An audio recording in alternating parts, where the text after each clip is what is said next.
Man. I tell you guys, this is the story. This is the story that doesn't stop. It's absolutely unbelievable. Talking about conference realignment again, and of course you already know here at Golden Blue Dude, I'm just I'm just a little bit obsessed about it. So of course, I'm going to come up with crazy scenarios and try to figure out this and figure out that. I mean, this was the off season, all right. Something y'all got to realize: this is the off season. So college football fans, they lose interest. They don't really want to watch anything college football content related because they don't care what happened last year. National championship's over. The regular season is too far away to really care about that. So you got to draw them in.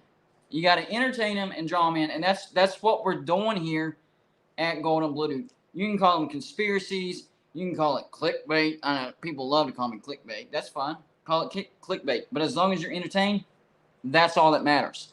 But the crazy thing is, there's some like real life things going on right now. Like real conference realignment things going on right now. That's like I don't even have to come up with anything. It's happening. It's going on.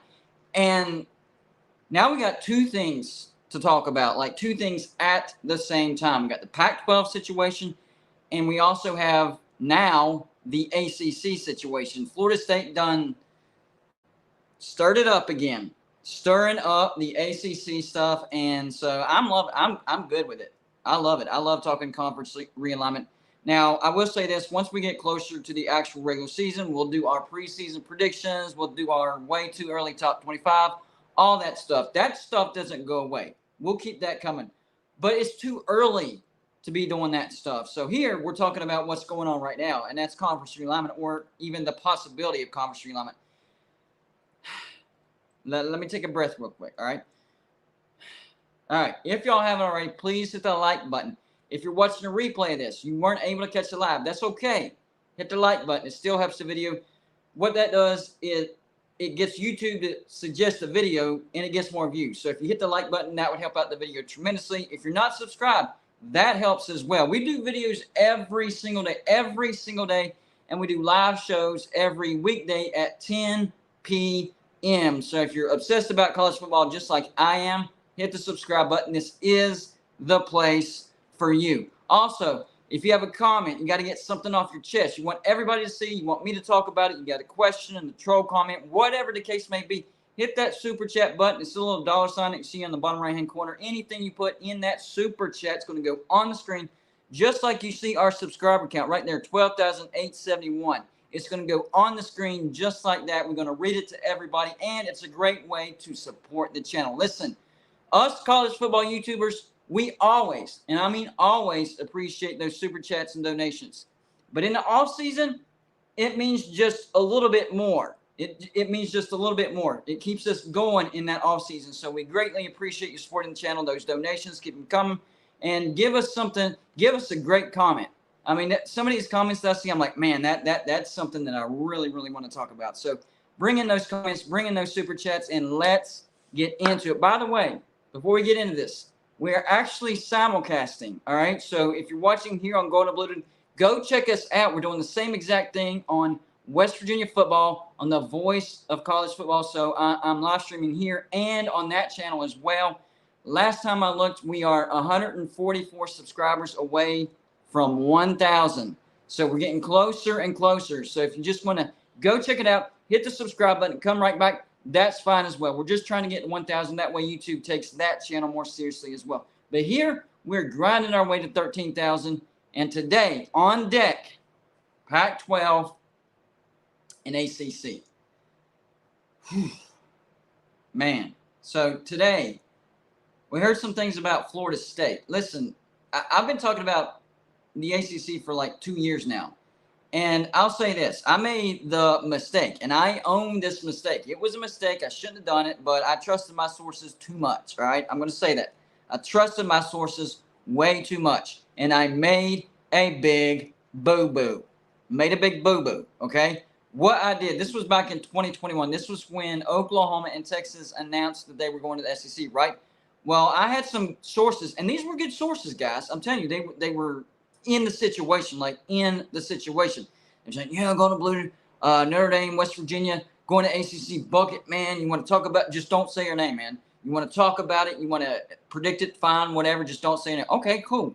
So what I do, I got on my YouTube channel, started making predictions. Oh, West Virginia, Notre Dame, bucket 2 weeks from now. 2 weeks went by. Well, they're still talking. Maybe another month. Another month went by. Another month? I don't know. Didn't happen. So I learned my lesson. No more predictions. Even if I think I'm sure of something, until I see it, I am not predicting it. It's not happening. There's no such thing as a sure thing. Even if you think your sources are the sources of all sources, I'm telling you, things can change. And I learned my lesson. I truly, truly did. So I'm keeping away from predictions, but I'm not keeping away from theories, scenarios, conspiracies, whatever you want to call it, because I really like talking about conference realignment. So on deck, the ACC. I've been talking about the ACC for a while, but the thing is, it's been quiet. It's been quiet, right? The last time the ACC was even talked about was after the whole Texas and Oklahoma thing went down, and then ESPN's like, well, we think that Virginia, North Carolina, Clemson, and Florida State are going to the SEC. And so ESPN was, and everybody, I'm not trying to single out ESPN. Everybody was talking. I was talking about it. Everybody's talking about it, right? But that was like a year and a half ago.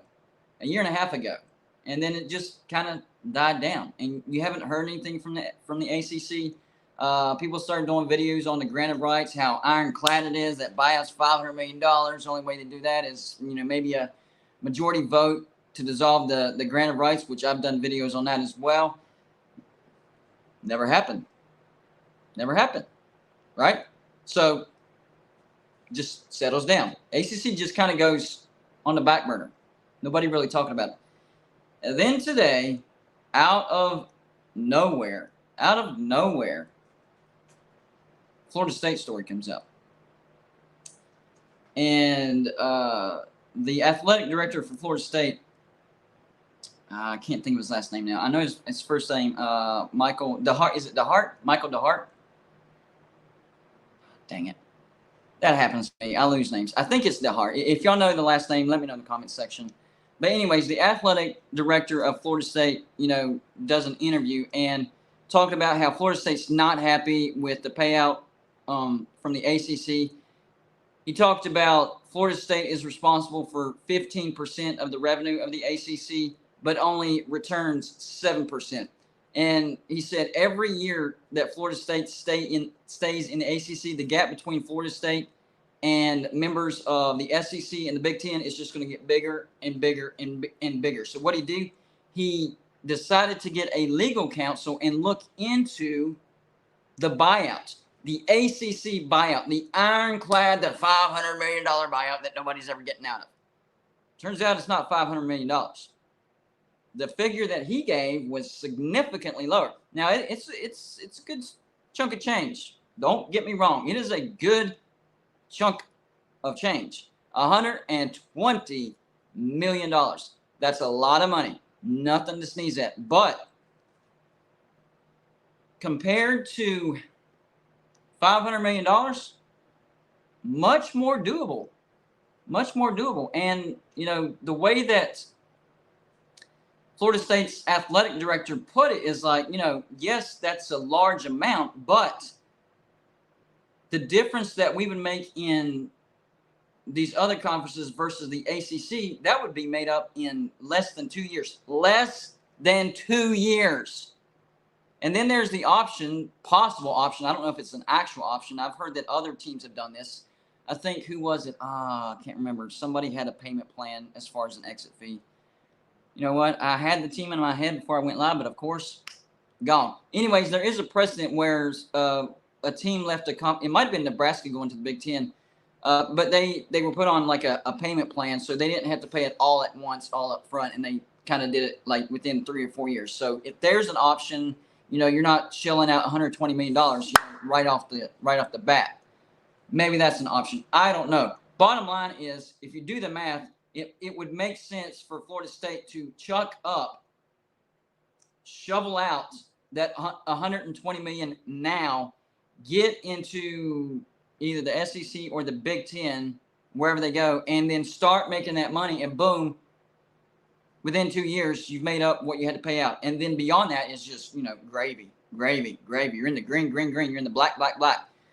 So, yeah, I would think that would be a smart decision. I think this is but it could be a different tactic as well. It could be trying to light a fire up under the rear end of the ACC and ESPN, because, listen, ESPN has a good thing going with the ACC.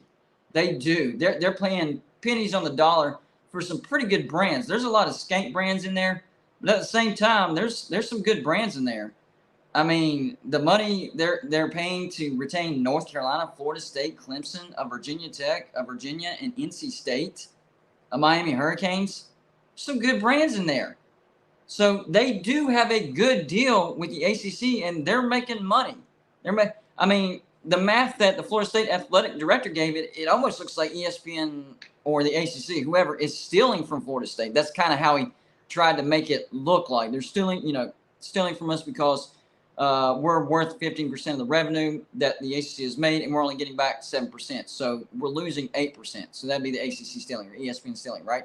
So, yeah, ESPN has a good thing going on with the ACC as far as making money. So maybe this is a tactic by Florida State saying, hey, it's time to put up or shut up. We looked into it. The buyout's $120 million. It's not this $500 million crap we've been hearing about. It's much more doable. Maybe it can be negotiated. Probably not much lower than 120, but maybe negotiated down to 110, 115, something like that. I don't know, but they're starting to put their cards out there. So we could be looking at an unequal revenue type of share, to where Florida State, Clemson, like, hey, we're the brand. We are the brands that's carrying the ACC. These chumps, Boston College, Wake Forest. Even though Wake Forest has had a good football team, they still don't carry the ACC. They have a very small fan base, and they're not making a lot of money for the ACC. The viewership for Wake Forest games, in the toilet. We all know that. So if you're a Wake Forest fan, I'm sorry if you're offended, but it's the truth. We all know it. It's the truth. So you have these chump brands in there, and the major brands are getting paid just as much as the chump brands, and now the major brands are like, this is not working, especially since we're looking at, for example, a Rutgers over at the Big Ten. They're going to start making $80 million a year, and we're still over here stuck at like $30 million. That's no bueno for us. That's not going to work. It's not going to work. So it could be one of two things. Florida State might be about to bolt, or they're trying to negotiate an unequal revenue share. Now, I don't know how the voting or the agreement on all that would have to work. I don't know if it would take a majority vote, if it would just take an agreement with ESPN. I don't know, because if it took a vote, then those chump brands, I'm not sure if they'd be okay with it, unless it's like, all right, chump brands, if the ACC dissolves, you ain't going nowhere. You might end up in the AAC. So it's either take significantly less, or take significantly less than significantly less. In other words, going to the AAC. So those chump brands, that their options might be take a big pay cut, or the ACC dissolves. And if they don't want the ACC dissolved, then they might take that cut. I don't know. Matt Ritson, thank you for the $1.99 donation. Says West Virginia baseball 5-3, top 8 over Arizona. Oh yeah, West Virginia baseball is really, really good this year. Thank you for the update, by the way. And West Virginia basketball tomorrow, road game against Kansas. I don't see us winning that game. But anyways, the ACC might be in trouble, seriously, because here's the thing. It starts with Florida State, right? So if their angle is trying to get unequal revenue share, and ESPN and the ACC are like, nah, we're going to pass. Florida State's like, all right, well, we have a promised spot by so-and-so, whether it's the ACC or the Big Ten, right? They're gone. Then Clemson's like, whoa. Now Florida State's making more than us? I don't think so. Then Clemson does the same thing. They're gone. They get their promised spot. I'm going to say the SEC. See what I'm saying? The first domino falls, then the next one, then the next one, and next thing you know, the ACC's left with 6 members. Who knows? Maybe the Big 12 will pick up 4 of those members and grab like a Syracuse, Louisville, Pitt, Virginia Tech, anybody but Boston College and Wake Forest. I'm telling you, if you're a Boston College fan or a Wake Forest fan, you better hope that the ACC does not dissolve, because your only destination will be either a very depleted ACC or the AAC. That's your only options. John Marzula, one of my many Pitt subscribers, thank you for the $4.99 donation, says, if FSU bolts, the ACC gets their entire media rights money until end of grant of rights. I think that's what that, you might be right about that, but I think that's what that 120 million covers for the grant of rights, but I'm not sure about that. That's a good point, because what he's saying is with Florida State, even if they do go to the SEC, there's a possibility that all the media rights money that Florida State makes up until 2036 still goes back to the ACC. I need to look into that and figure out what the 120 covers. Maybe it is up to 500 million to get out of the grant of rights period. I'm not sure. That's actually a good point, John Marzula. I'm actually glad you brought that up. John Teal, thank you for the $5 donation, says, so Florida State, Georgia Tech, Duke, North Carolina, Washington, Stanford, Cal, and Colorado, before the Big 12 celebrates, they better build a, what is that emoji? I can't. What is that? Explain that from SEC. Build a what? Can't somebody tell me what that emoji means, because I can't make it out. Let me scroll up and see in the comments. Maybe it's better on that. A wall. I got you. A wall. I couldn't tell from on the screen, but whenever I scrolled a wall. So let me reread that. So Florida State, Georgia Tech, Duke, North Carolina, Washington, Stanford, Cal, and Colorado, before the Big 12 celebrates, they better build a wall from SEC. Yeah, everybody needs to build a wall. Everybody, because the SEC has the money. They are flat out in bed with ESPN, and ESPN is in love with the SEC, and they are not breaking up anytime soon. They are married. They are in for the long haul. They're going to grow old together. I mean, this is a long-term relationship between ESPN and the SEC. So as long as that happens and the SEC is the top order for ESPN, then yeah, they're going to have the money to pretty much go out and get whoever they want. So that's a good point as well.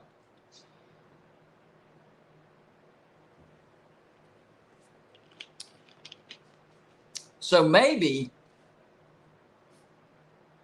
this is Florida State saying we're one of many teams that are willing to exit, pay out the 120 million. And if it adds up to so many, then the ACC is depleted. And if they get down to 6 members, the NCAA can vote to take off the Autonomous 5 or Power 5 status off the ACC. Whenever that happens, the ACC has a choice to either add members or disband.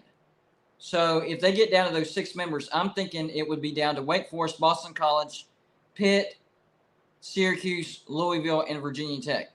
Do you think those 6 teams together, with no other additions, no other teams, do you think those 6 teams together are strong enough brands, are good enough brands, to retain Autonomous 5 or Power 5 status? I don't think so.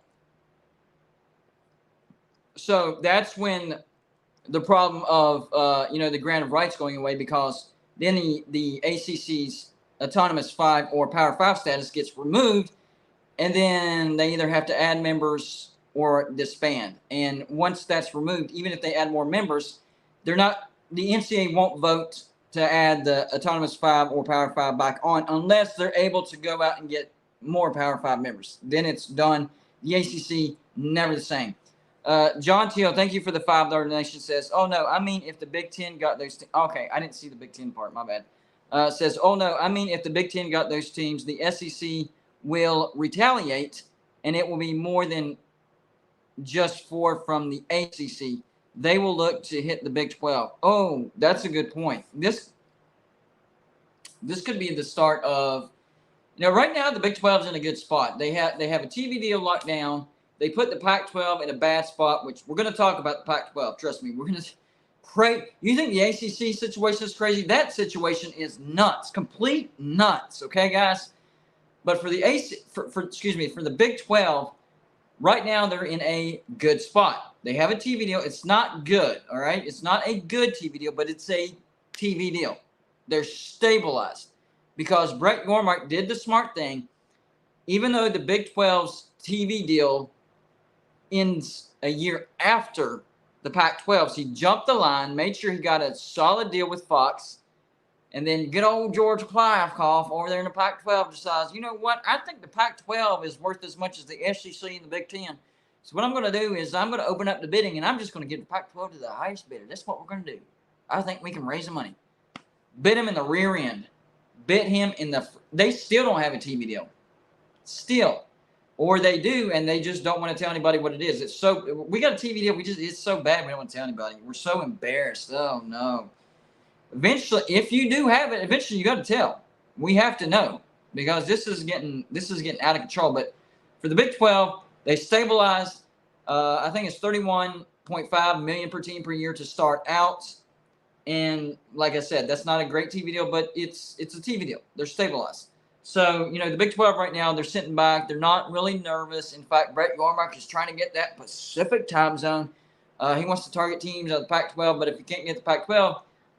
Then I'm hearing Fresno State. He's wanting to nail down that Pacific time zone. And I'm hearing that any day now, for the last 2 weeks, I've been hearing any day now, San Diego State's going to be announced as the next Pac-12 member. And I'm not saying that's not going to happen. I'm just saying if it's going to happen, freaking announce it already. It's all over the internet. It's the talk of the town. So if you're trying to keep it a secret, you're doing a terrible, terrible job of keeping it a secret. It's not a secret. And if it's not happening, then it's not happening, and you're in trouble. So, anyways, the Big 12, Brett Yormark, the Big 12 commissioner, wants to nail down that Pacific time zone. I don't understand why he's obsessed with that time zone, but really it comes down to he's not obsessed with the Pacific time zone. He's obsessed with having all 4 time zones. And the Big 12 already has the Eastern time zone with UCF, West Virginia. I'm not sure if Cincinnati's in the East or Central. I actually think Cincinnati's in Central. So I'm going to say West Virginia, UCF with the Eastern. And then the Central is like a buttload of Big 12 teams. And then he also has the Mountain with BYU. Maybe perhaps Texas Tech. I don't know if Texas Tech is in Mountain. They might be in Central. Not sure. But anyways, the only time zone that the Big 12 is missing is the Pacific time zone. So he's not necessarily obsessed with the Pacific time zone, but he is obsessed with having games in every freaking time zone. So I wish he would get off that obsession and really not worry about the Pac-12. And no offense, Fresno State, but right now, I don't think right now is the time to grab Fresno State. Honestly, I think the Pac-12 needs to grab Fresno State. The Pac-12 needs Fresno State. Their first move should be, I don't know if it will, should be to grab San Diego State and Fresno State. But we'll see what they do. You never know. Will Klein, thank you for the $5 donation, says, since you talked about Texas A&M and Florida possibly leaving the SEC, what is the Big 12 trying to grab? Hold on, Will Klein.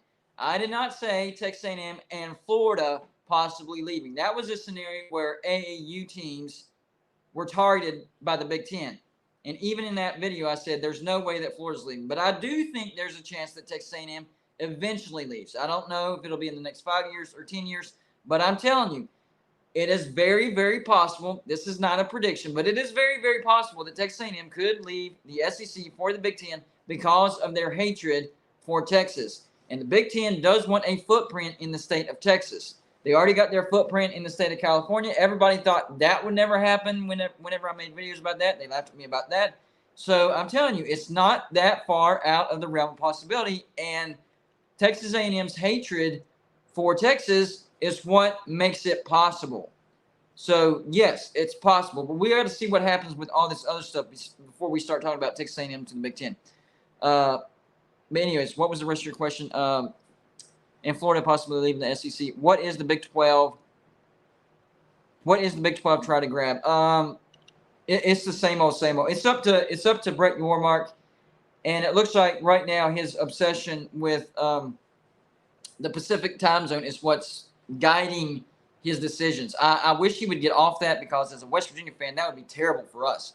I'm not saying that would be bad for the Big 12. That would actually be pretty cool for a conference to have all 4 time zones. The Big Ten has 3 of the time zones. They're just missing the Mountain time zones. So if they were obsessed just like Brett Yormark, then they could go and get Arizona State just like that. Easy. And they would have all 4 time zones. So Brett Yormark needs to look at the Big Ten and be like, wait a minute. The Big Ten makes way more money than us. They have better brands than us, and they don't care about having all 4 time zones. Why is that so important to me? Unless it's Washington and Oregon, you shouldn't care about it that much. I'm being serious. It only hurts you. The Big Ten has a gap between Nebraska, who's the farthest west from the eastern side of the Big Ten, and USC and UCLA. They don't care about the Mountain time zone. They could snap their fingers and go out and get Arizona and Arizona State, not even blink. Pac-12 couldn't do anything about it. Or Colorado and Utah, for that matter. They could go out and get Colorado and Utah. Pac-12 could do nothing about it. If the Big Ten was obsessed about having all 4 time zones, just like Brett Yormark, all right, let's go get Colorado and Utah. Or, all right, let's go get Arizona State. It'd be done overnight. I'm telling you like that. So I wish he would get off of that. John T.O., thank you for the $2 donation. Says Kansas State, or K-State, excuse me, which means Kansas State. Kansas and OK State would run to the SEC. Well, you can't really run to a conference unless you are invited. So if the SEC invites Kansas State, Kansas, and Oklahoma State, or if those 3 teams apply to the SEC and they accept, then, oh, yeah, they would definitely go to the SEC. They would make a lot more money. But they can't just up and run to the SEC, without an invite or without, applying and then getting accepted. It's 2 different things. But I get what you're saying. If they did, maybe there's a possibility that the SEC would take them. I'm not sure. That would be like, 5 steps from now, something like that. Andre King, thank you for supporting Golden Blue. $5 donation right there. Appreciate you, buddy. So, yeah, a lot of things going on right now. Big 12 right now is in a good situation. Brett Yormark, obsessed with that 4th time zone. Beats me. Why? I don't know. But then, with this ACC thing, what if the SEC doesn't get all the brands? They get some of the brands that they want out of the ACC. But let's say, Florida State, ESPN and a lot of channels predicted Florida State, Clemson, North Carolina, and Virginia to the SEC. I actually think it could be down to Clemson and Virginia. And they would have to fill those other 2 spots with either 2 ACC teams, maybe NC State or Miami Hurricanes. But if they don't want those 2 teams, then they could turn their attention to the Big 12 and target either a Kansas. I actually wouldn't put Kansas State in that category. Kansas, I would say Oklahoma State and West Virginia would be the top 3 that they would look after.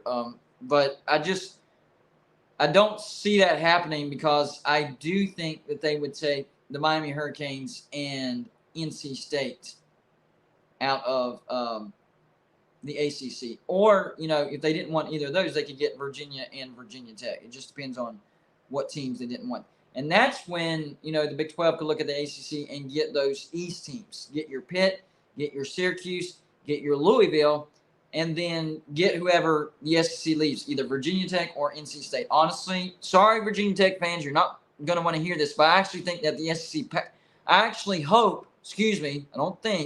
hope that the SEC would pass on Virginia Tech. That way the Big 12 could take Virginia Tech, because that would lock in some great rivalries to the Big 12. No, I disagree with Florida State and the SEC, because there's Florida State. It's not that the SEC doesn't want Florida State. There are certain teams in the SEC that doesn't want Florida State. Florida State doesn't want the SEC. There's a lot of animosity. There's a lot of friction between Florida State and the SEC. Several times, Florida State applied to the SEC, and the SEC's like, nope, and they denied them. And then in the early 90s, both the SEC and the ACC extended invites to Florida State, and Florida State took the ACC over the SEC. And Bobby Bowden gave the reason of easier path to the national championship if we chose the ACC. And, of course, that turned out to be true. Smart coach, very smart. I am not talking down on him. I am not trash-talking him. That was smart. So there's a lot of bad blood, big-time bad blood between Florida State and the SEC. Florida State is actively, aggressively pursuing AAU status. And, you know, if they are looking at the Big Ten with interest, then I'm sure the Big Ten could try to help pull some strings to help Florida State get the AAU status. And boom, that is the very last check mark that Florida State has to check, and they're in the SEC. And that's why I think that the SEC would get the Miami Hurricanes, because they do want one more Florida brand. They would prefer Florida State, but Florida State would not prefer the SEC. Florida State wants the Big Ten. So if they can't get Florida State, they would get the Miami Hurricanes, specifically for, you know, that hot recruiting battleground right there. You get the Miami Hurricanes, and it's game over. I mean, you talk about we already know that the SEC recruits at a high level all across the country, but it's these little spots where they don't have it 100% locked down, where you get one team and boom, it's over, game over. And the rest of these conferences are SOL, you know. So the Big Ten would have a massive, massive win by grabbing Florida State. That's another key state. I did a video a while back, the 3 key states for conference expansion for the Power 5 conferences: California, Texas, and Florida. The Big 12 has UCF in Florida, and they have Baylor, TCU, Texas Tech, and Houston in Texas. So they have brands in those two states, but they're not the strongest brands. Whereas the SEC, they have Florida in the state of Florida, and they have Texas A&M in the state of Texas. That's why they got Texas A&M. Their end goal was to get to Texas. Well, at that time, Texas was actually thinking about going to the Pac. Was it the Pac-10 or the Pac-12 back then? I don't remember. Don't care. The Pac. I'm just going to say the Pac. It was close. Texas and Oklahoma were close to being Pac-12 members, Pac-10 members, whatever you want to call it. It was close. And then Texas A&M and Missouri goes to SEC, and Oklahoma and Texas end up staying in the Big 12. And now, you know, Oklahoma and Texas are going to the SEC. So the end goal was to get Texas and Oklahoma.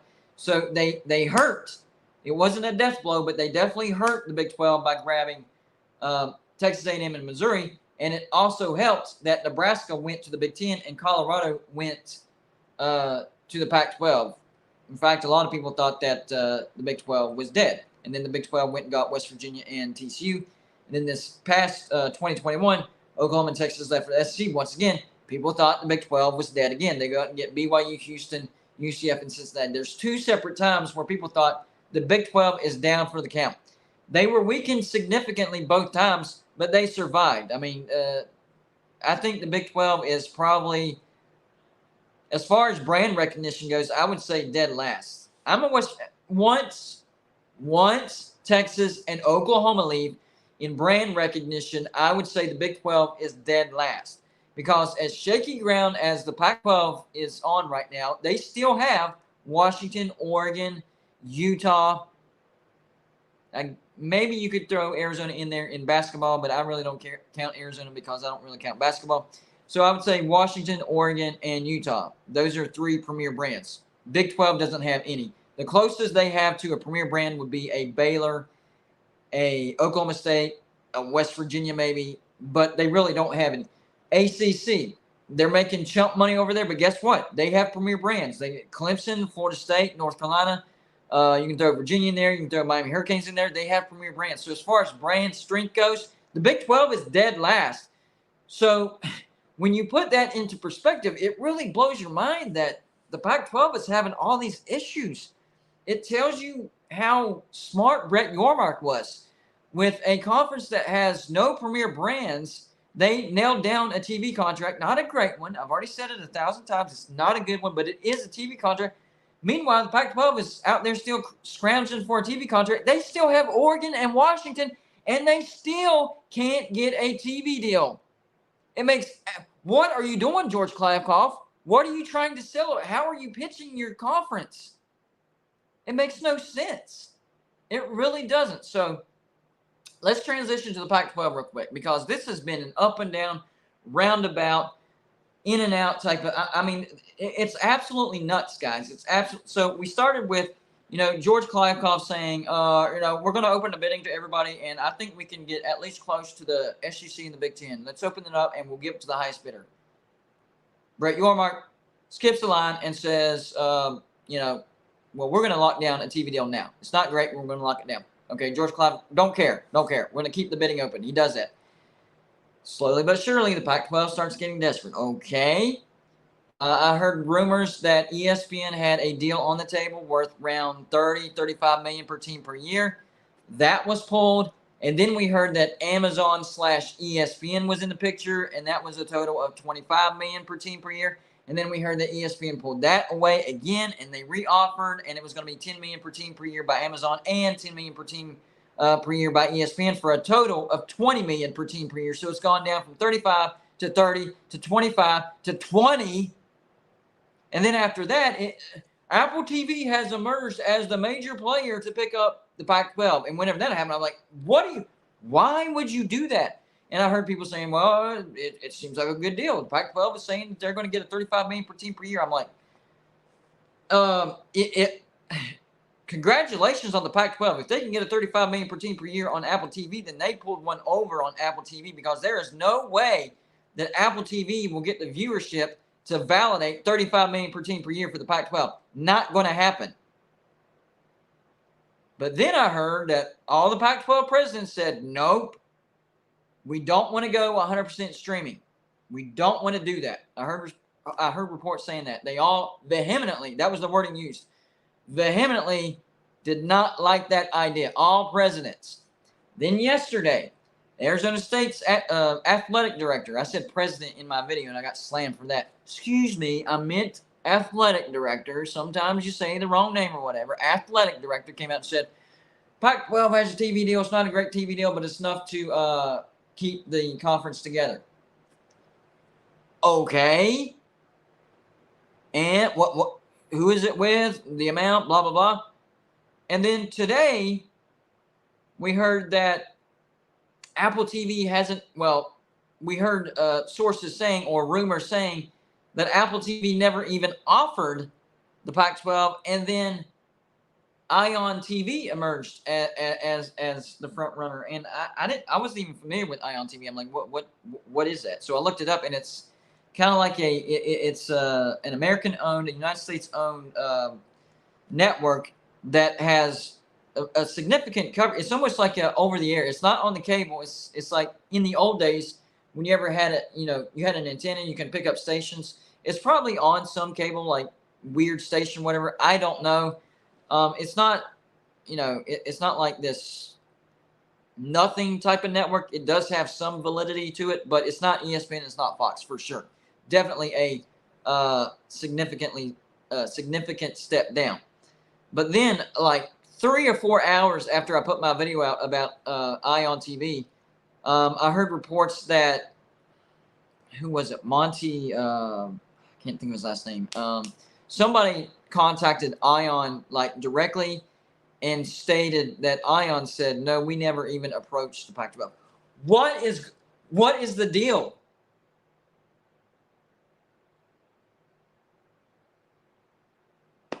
I don't. So why did Brett McMurphy say that? I mean, this is coming from Brett McMurphy. Usually he's one of the better sources for any type of college football news. Brett McMurphy was the source that said that Apple TV never even offered the Pac-12, and that Ion Television emerged as a possible partner for the Pac-12 TV deal. This is nuts. I just want to know what's going on. Like, what's the deal? I'm hearing something different almost on a daily basis. A daily basis. I mean, think about this. Before Brett Yormark nailed down the TV deal with the Pac-12, Fox was interested in the Pac-12. They were. They really, really were. But then Brett Yormark nailed down the deal with Fox. So Fox is like, nope, we're committed to the Big 12 and the Big 10. We don't want anything to do with the Pac-12. So it morphed from Fox. Now it's to ESPN, right? And ESPN had a decent offer, from what I heard, between 30 and 35 million. And then some issues with ESPN. So then let's bring in Amazon and do something together to make it a total of like 30, 35 million. Then ESPN pulled that again and offered another one, and it was a total of 25 million. And ESPN pulled it again because of Disney cuts, and that was 20 million. And then we heard, no, they didn't want to do that. They're focusing on all streaming. Apple TV emerges as the predominant partner for the Pac-12. And then Brett McMurphy says that Apple TV didn't even offer them anything, and that Ion Television was the main potential partner for the Pac-12 TV deal. I don't know. Nobody knows. This is straight insanity. So if y'all have watched Golden Bluted for any amount of time, you know that I like conference realignment. You know that I like talking about conference realignment. You know that I like thinking about scenarios and, just seeing what it would, what it would look like if this happened, what it would look like if that happened. And I just enjoy it. It puts a smile on my face. It's fun to me. That's the best way to put it. It was fun to me. Viva Hernando one of my favorite YouTube names out there, by the way. Love it. Viva Hernando one said, thank you for the $5 donation, by the way, buddy. Viva Hernando one says, McMurphy probably fed into by someone, Big 12, looking to hurt the Pac-12. That's very possible. This could be like a Big 12 tactic to besmirch the name of the Pac-12. And if this was a Big 12 tactic, they besmirched the name of Brett McMurphy. Like, his credibility took a hit today, guys. Think about that. Brett McMurphy is not known for jumping off the cliff and saying something crazy. He's known for being fairly reliable, or at least being close to the truth. Even if it's not exactly right, it's very, very close, right? And today it took a hit, guys, because he flat out said, Apple TV pulled their deal, and now Ion Television emerges as the potential partner for the Pac-12 TV deal. So he heard it from somewhere. That's why Viva Hernando one might be onto something. He might have heard something from a Big 12 source that was just trying to smear a little bit more on the Pac-12, make them look a little bit worse, even though they already look bad. And he bought into it. Obviously, he didn't do his homework, because somebody said that they directly contacted Ion, and Ion said, what are you talking about? We never even approached the Pac-12. We haven't even thought about the Pac-12. So I don't see Brett McMurphy just trying to think, what would be a good network to say the Pac-12 is talking to? Oh, Ion TV. Yeah, that's a good. No, he's not that type of person. So that's actually very believable, Viva Hernando one. I can buy into that. I can certainly buy into that. So I kind of feel bad for Brett McMurphy, but, I mean, you learn your lesson. I've been there, man. I have been there. I mean, that happened to me back in 2021 after Oklahoma and Texas announced they were going to SEC. I had some good sources. I'm telling you, I trusted them. They were in the thick of the situation. They knew what they were talking about. So, Golden Bluted, I'm telling you, West Virginia, Notre Dame, ACC. I'm like, okay, I'm going to make a prediction. Yes, man, don't mention our name, but do it. See, that should have raised red flags right there. That should have raised flags right there, guys. Like, if somebody says, yes, you can use my information, but don't say my name, it's like, why do you want to remain anonymous? So I take the heat, and, I could spill the beans right now. Seriously. I could drop a name right now. So whoever gave me that source, if you're watching, you better be nervous, because I could drop your name right now, and there's no way you could sue me. No way you could sue me. But you know what? This person is an actual friend, so I don't want to do that. But I'm just saying, like, whenever they say don't say who it was, that should have ding, ding, ding, ding, ding, alarm bells. But it didn't. It didn't, and the information seemed like it was sound. And you got to realize, at the time, everybody was talking about the Big 12 dying. So what they were telling me kind of fit what was going on. Texas and Oklahoma had just left the Big 12, right? This was before the Big 12 hired Brett Yormark. This was Bob Bowlesby's last few months in there, but it was before everybody knew he was leaving. So it was before Brett Yormark, right? And it was also before the Big 12 went out and got BYU, Houston, UCF, and Cincinnati. So everybody's like, "Oh man, Big 12's down to 8 teams. These people are going to scatter. These teams are going to scatter." So these sources were very convincing. They were like, "Yeah," maybe we're hearing that Kansas and who was it? Kansas and it was Kansas. Somebody else heading to the Big Ten. The SEC is going to pick up Oklahoma State and Baylor, I think is what they said. And they said, yeah, Notre Dame is going to join the ACC as a full-time football member, and they're going to take up West Virginia as well. I was like, hot dog. I've been wanting to get in the ACC for a long time. This is our chance, and I ran with it. I was excited. It sounded believable, and in the situation, I ran with it. And my gosh, that thing blew up in my face. I don't think I'll ever live that down. I really don't. I mean, this is like almost 2 years later, and people still bring that up. Whenever I make videos and I say, this is for entertainment only because I learned my lesson. I made a prediction way back in 2021, blew up in my face, made me look stupid, not doing that again. And, of course, they always bring up, when is West Virginia Notre Dame join the ACC? Didn't you say that was happening? Didn't you say that was a lock? Didn't you say it was happening?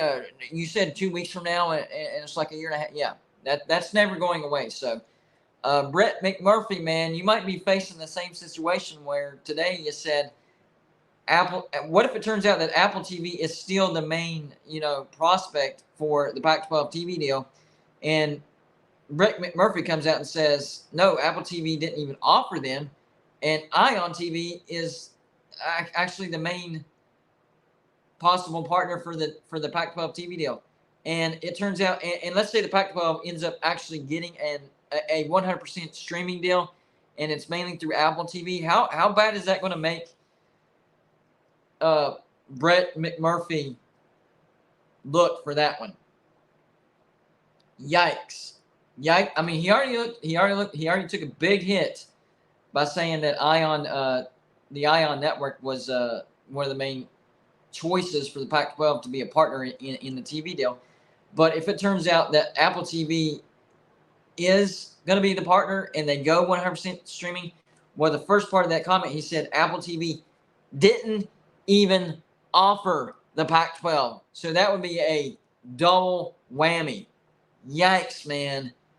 Yikes. I do have sympathy for Brett McMurphy because I've been there, done that. I'm still paying for it. People bring it up every single day. Oh, I thought you said Notre Dame, West Virginia. I mean, they bring it up every single day.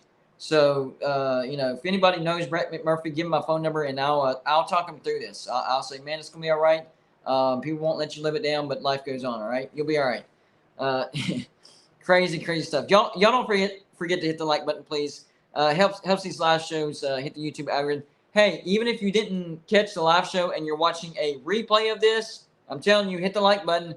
It really helps the live shows hit that YouTube algorithm. Gets to suggest more and more views.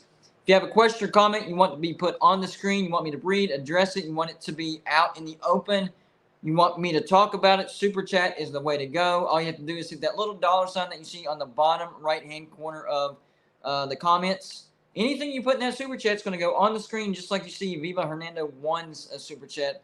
And it's a great way to support Golden and Blue. Like I said at the beginning of the show, we always appreciate your donations. But I'm telling you, us college football YouTubers, we appreciate those Super Chats and donations just a little bit more in the offseason because it's hard to keep the attention of college football fans. So we appreciate all your support, guys. And keep the regular comments coming. Those help the videos as well. I am not trying to downplay the regular comments either. Those help as well. And I love to see the interactions between all the fan bases because you got to realize here at Golden Blue, all fan bases are represented. We got Pac-12 fan bases. We got ACC fan bases, Big 12 fan bases. We got SEC fan bases, Big Ten fan bases, and all the Group of 5 fan bases. So you see a lot of back and forth between all these fan bases, and it's just awesome to see. So, I love this. I encourage trash talk. I encourage conversations back and forth. if you think about it, think about this, guys. A lot of people get on these live shows, and then the comment section are like, man, why can't we just get along? Why are you guys arguing? Listen, if you really think about it, if we all got along, it'd be kind of boring, wouldn't it? I know I'd get a little bit bored. I mean, the show would probably be shorter. Oh, we all agree, let's go home. You know, there wouldn't be any back and forth. So yeah, bring on the trash talk, bring on the arguments and the conversations, and that's what makes Golden Blue Dude what it is. Listen, I'm just the face and the voice of Golden Blue Dude. It's people like you watching the show, hitting the subscribe button, tapping that like button that keeps this thing going. And I greatly, even if you can't, even if you can't or don't want to support through Super Chat, doesn't matter. You commenting, you hitting the like button, you hitting the subscribe button, I'm good with that. That keeps us going. But this conference realignment thing, nobody knows what's going to happen. The bottom line. So all these videos that I've been doing is me trying to figure out what's possible. Well, if this happens, then that's going to be the consequence of it. Well, if that happens, then that's going to be the consequence.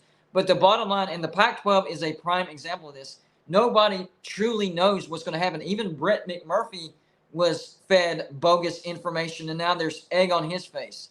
So the Pac-12 is the ultimate example of nobody knows what's going to happen. Now, with the ACC, that's also the case as well.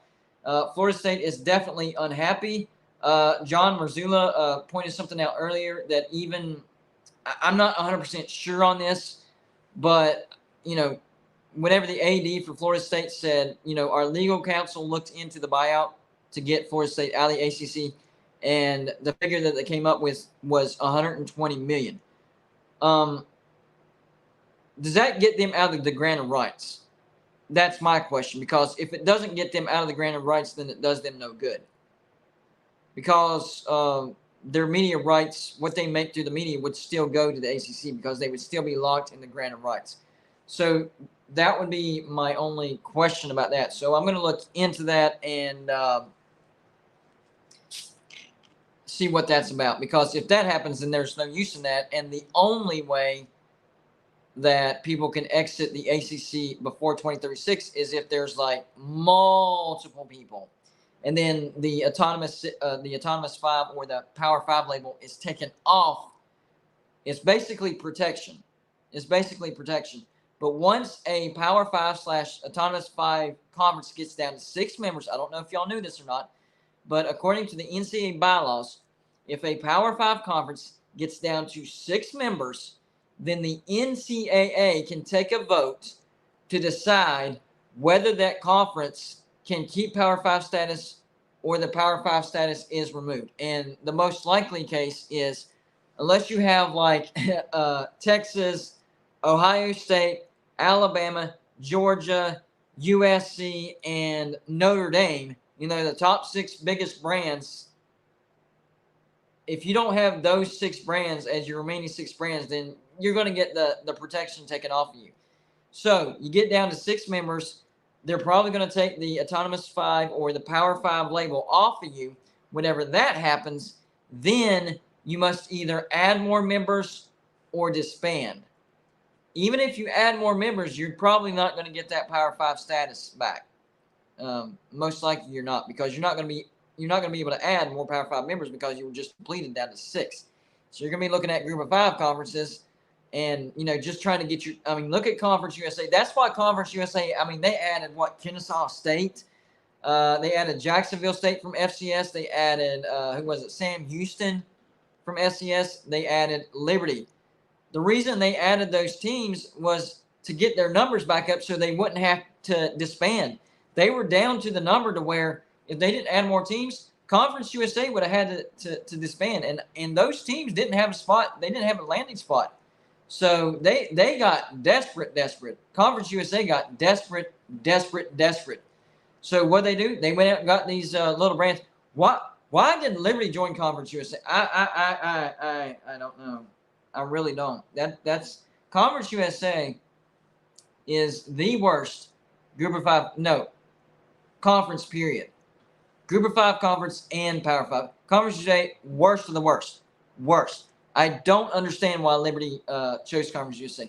unless they just wanted an easy schedule and be Conference USA champs year after year after year, and then hope that, you know, they're the highest ranked Group of 5 champs so they can get into the playoffs. Maybe that was a playoff move. I don't know. I don't know. Maybe that's it. I'm trying to remember the timing of this. No, they joined Conference USA before the playoff expansion was announced, but there was rumors of, you know, playoff expansion and what it would look like, and it turned out to be it turned out to be that was the case. Everybody thought it was going to be 12 teams.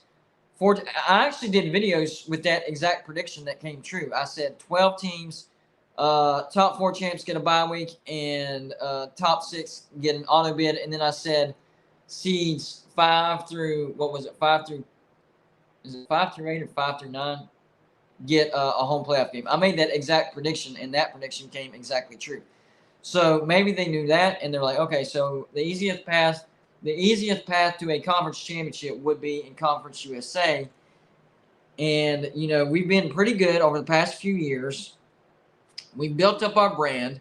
We've built up our credibility. So if we join Conference USA and we get a conference championship, there's a chance that we could be the highest ranked Group of 5 champ, and that's how we get into the playoffs. Could you imagine? Let's say Liberty schedules out of conference and they schedule, which I know they do have some Power 5, but I haven't looked at their schedule. I might do a video on this actually. But let's say Liberty schedules we'll go with they schedule. I'm trying to go with like lower but decent power. Let's say they schedule Iowa State. Iowa State makes the bowl. They beat Iowa State. And let's say they also schedule let me think. NC State, and they upset NC State, which they came within a field goal, I think, of beating them one year.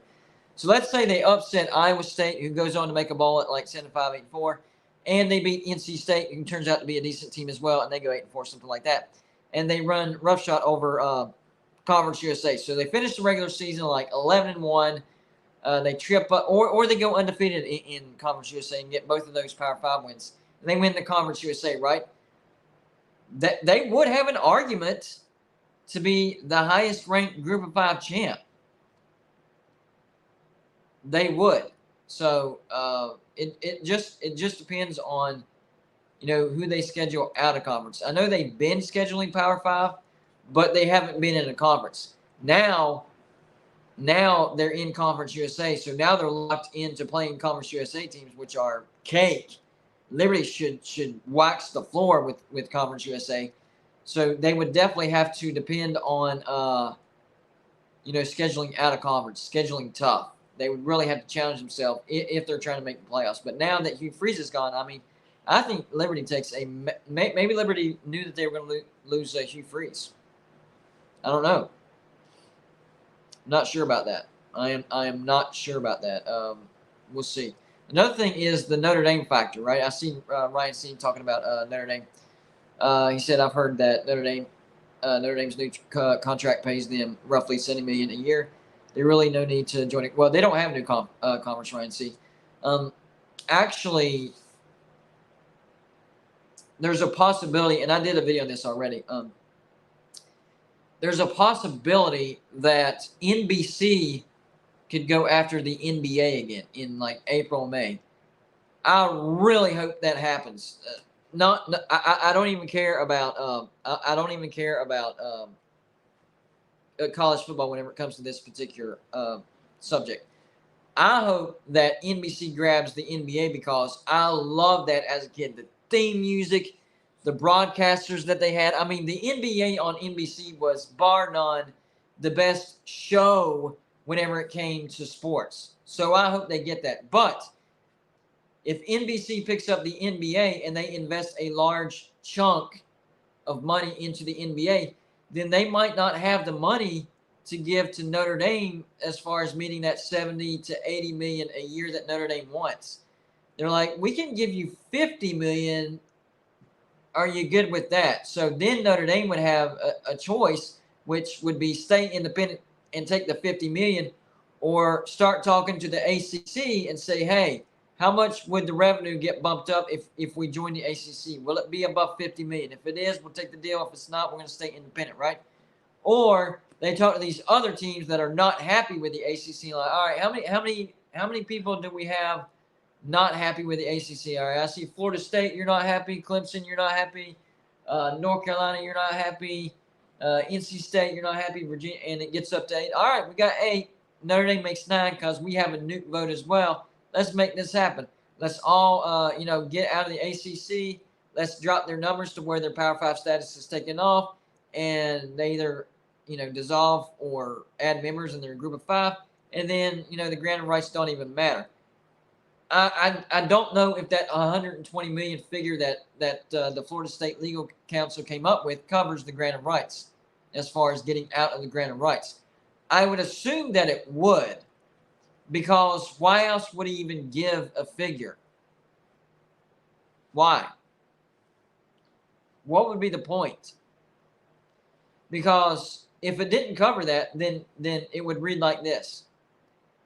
Well, the buyout is 120 million, but it doesn't matter because we would still be locked into the granted rights, and all the money would still go to the ACC. So, to me, it would have to count towards that.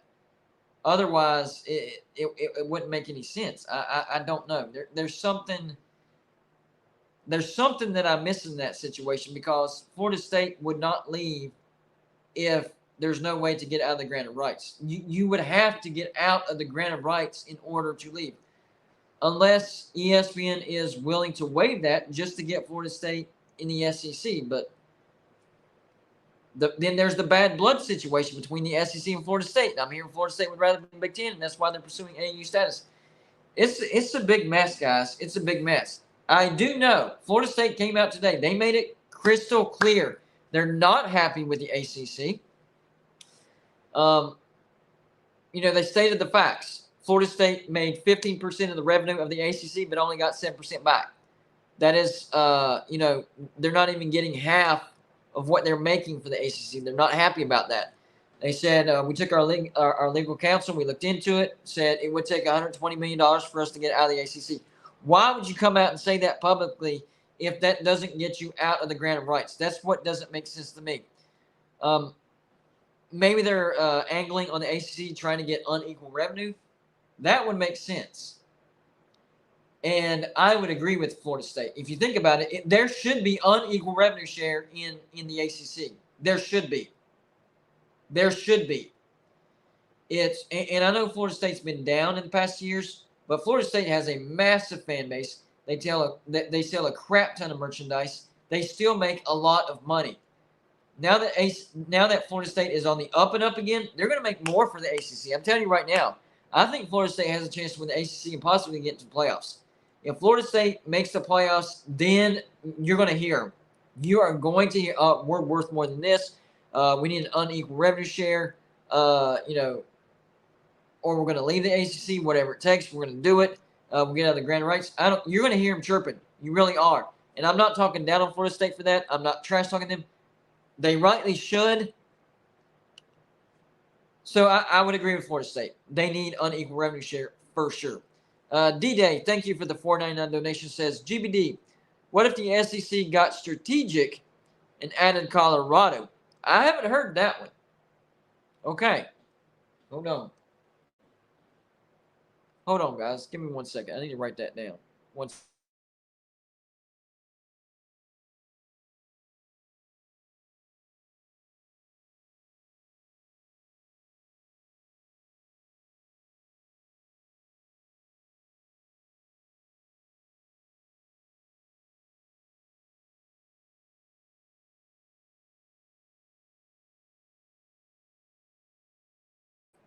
I told y'all, I make videos out of any scenario possible. If you leave a comment and I like it, I'm making a video. So let's see here.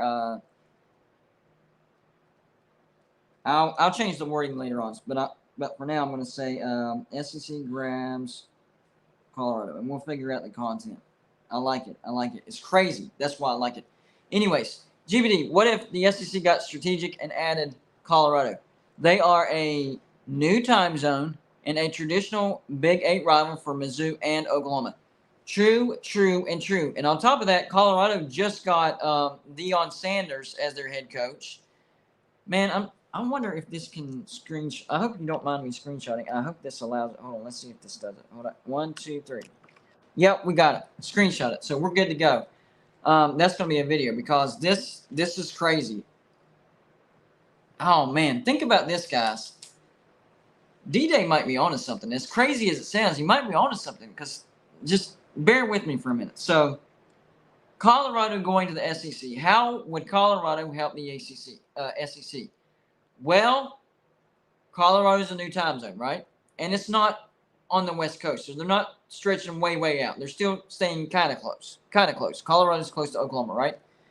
Colorado already has rivals in the SEC. We're talking Texas A&M. We're talking Oklahoma. We're talking Texas. We're talking Missouri.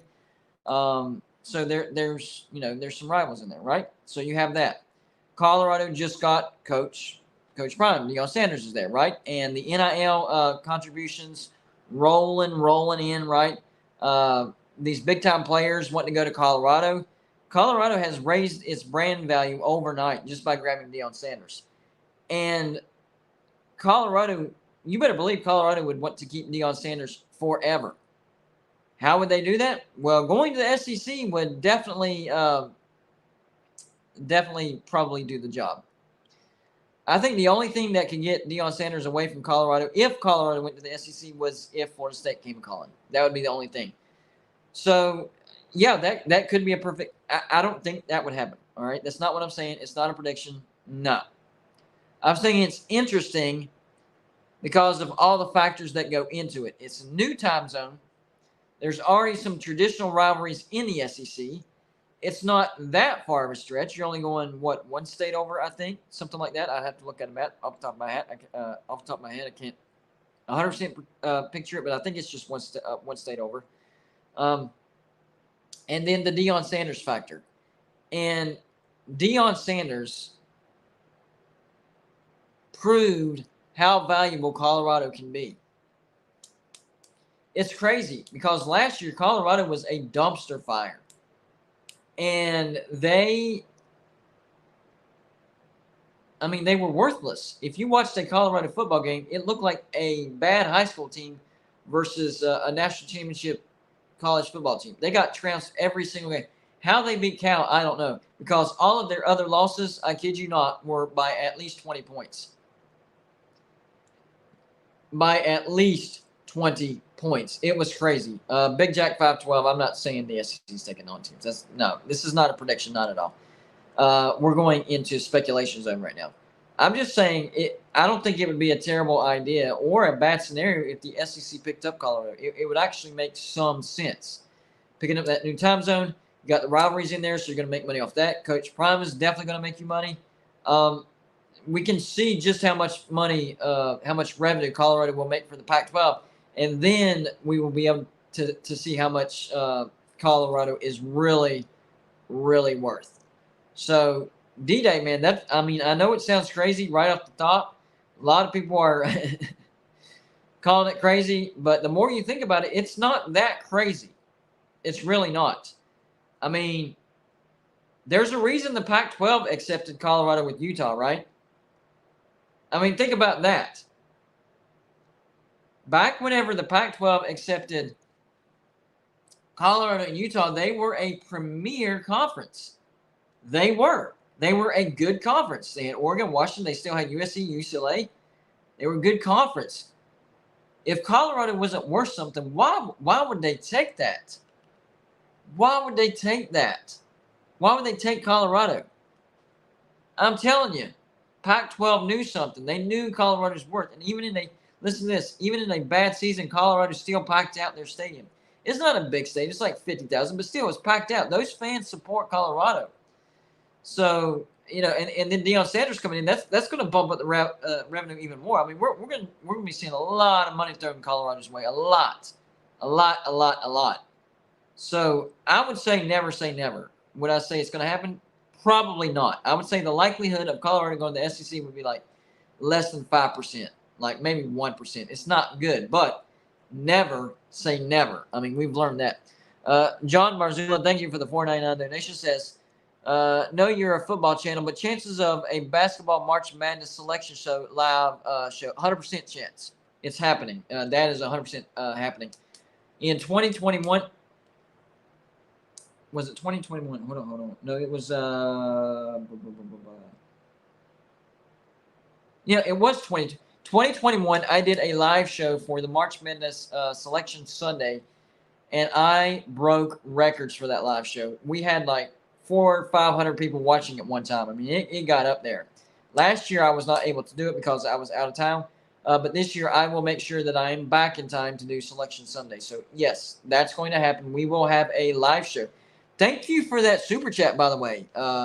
Number one, for the donation, but number two, for reminding me of that. So now I'm able to promote it. So, guys, we will have a live show for Selection Sunday whenever the NCAA tournament brackets are announced, as they are announced.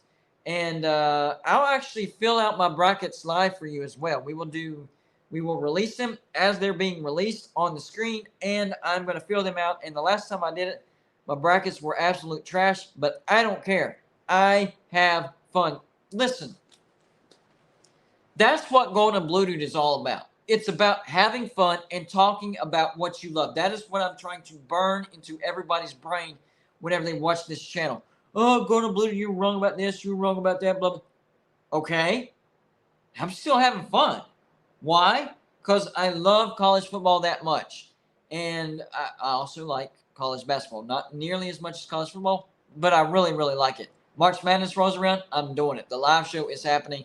I'll probably live stream some first round, second round, Sweet 16, Elite 8, and Final Four. Definitely the national championship in college basketball as well. So, guys, don't forget about that.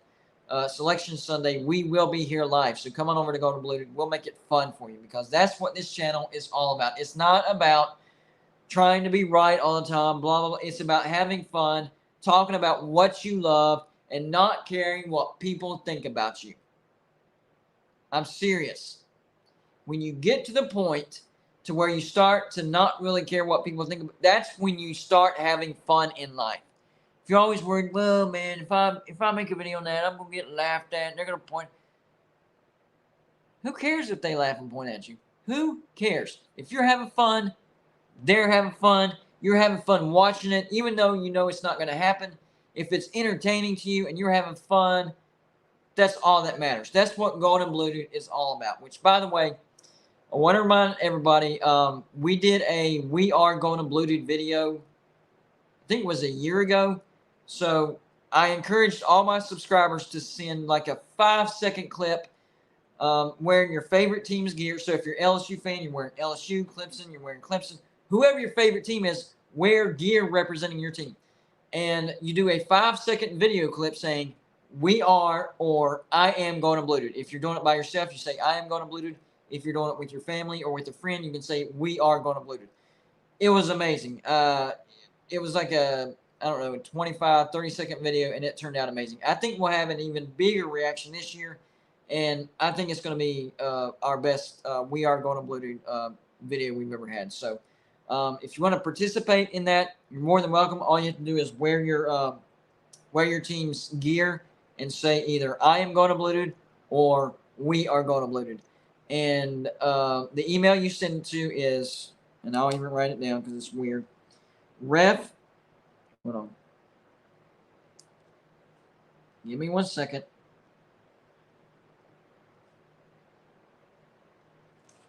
So here is the email that you send that clip to. Can you see it? Can you see it? You can see what I wrote for that video I did. Let me see. Let me get it in shot. There we go. refssuk@gmail.com. Yes, that is my real email for Golden Blue Dude. refsuck@gmail.com. refssuk@gmail.com. So send in your 5-second clip wearing gear representing your team. And if you do it by yourself, say, I am Golden Blue Dude, or we are Golden Blue Dude if you say it with somebody. So I'll give it a month. That way people can send. And then if a lot come in, then I'll end it sooner. But I'm just going to give people a chance to send in their clip. and I think that it will be an amazing video. The first one was amazing. There you go, Yvette Foster. So send your video clip saying I am going to Blue, or we are going to. Don't wear West Virginia because of me. No, if your team is West Virginia, then yes. Whoever your team is, that's who you wear, all right? I am a college football channel. I just happen to be a West Virginia fan. This is not a West Virginia channel. I'm just a West Virginia fan. So wear gear that represents your team. And on top of that, one more thing before we get out of here. One more thing. There we go. Gear to represent your team in the background forever.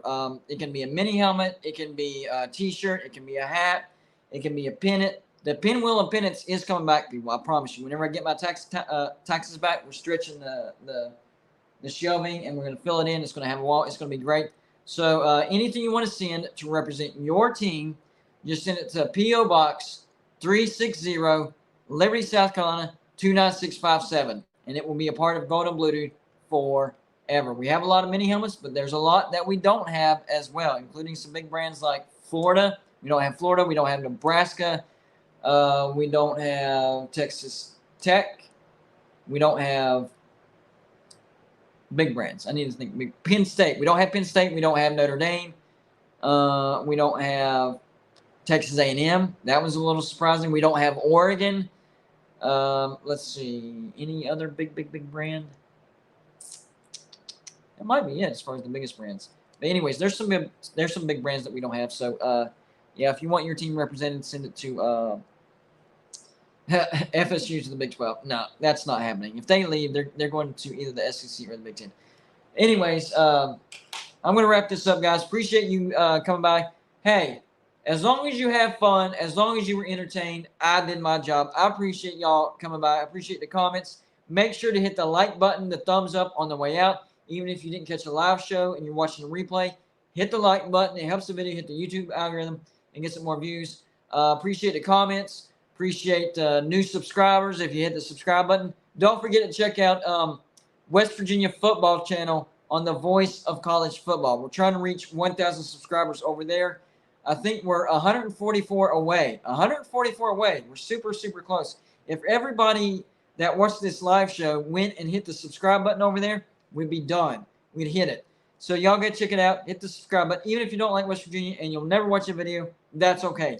Just get us to 1,000, and we would greatly appreciate it. So anyways, hopefully you guys were entertained and learned a few things, or you know, maybe got more lost. I don't know. Sometimes that happens. I'm all over the place sometimes. Anyways, I'm wrapping this up. Y'all have a great weekend. Might do a live show tomorrow with Mark Rogers. Not sure. I usually don't do a live show on the weekends. We'll see what happens. But in case we don't, then our next live show will be on Monday at 10 p.m. This was another good one, guys, but it wasn't because of me.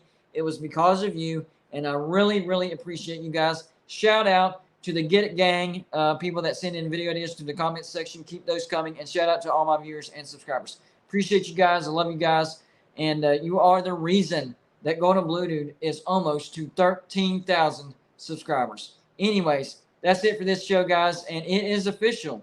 Yep, Golden Blue Dude is out.